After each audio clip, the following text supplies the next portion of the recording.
बरं साडी जरा मागे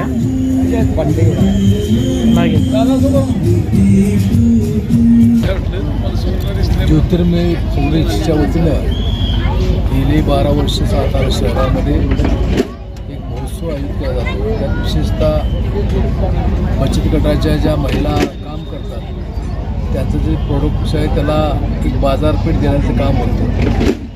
त्याचप्रमाणे देशामधल्या इतर काही वस्तू आहेत त्यामध्ये काश्मीरी असेल, उत्तर प्रदेश असेल, कर्नाटक असेल, इथली जी विविधता आहे ती या निमित्ताने घेतली. विशेषतः सातारा आणि परिसरामधल्या लोकांना एक चांगल्या प्रकारची पर्वणी मिळते, चांगल्या प्रकारच्या वस्तू खरेदी करता येतात आणि त्या निमित्तानं निश्चित चांगल्या प्रकारचं काम सौ पाटील यांच्या माध्यमातून चालू आहे.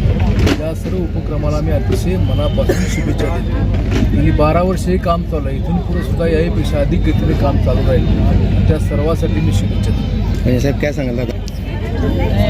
आमचे नुकतेच नवनिर्वाचित जिल्हाध्यक्ष माननीय माजी आमदार बाळासाहेब पाटील यांनी ज्योतिर्मय महोत्सवास भेट दिली.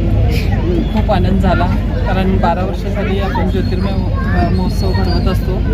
पहिल्यांदा प्राधान्य आपण महिला ज्यांची परिस्थिती नाही त्यांना सुद्धा आपण इथं उभारणी त्यांच्या व्यवसायाला आणण्याचं केलेलं आहे आणि त्यांच्या दृष्टिकोनातून पैसा हे माध्यम ठेवलेलं नव्हतं. आता आपण बघितलं की ज्या उमेदच्या 12-13 गट आहेत त्या पहिल्यापासून आपल्याबरोबर या ज्योतिर्मय महोत्सवाला बांधलेला आहे.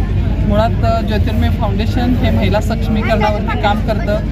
महिलांना प्रशिक्षण देणं, त्यांना व्यावसायिक मार्गदर्शन करणं आणि त्यांच्या व्यवसायाला बाजारपेठ मिळवून देण्यासाठी ज्योतिर्मय फाउंडेशन काम करत असतं. त्यासाठी खरं आपण साहेब भेट दिली, खूप छान वाटलं. अशाच तुमच्या शुभेच्छा आमच्या पाठीशी राहू द्या एवढी मी आपल्याला विनंती करते.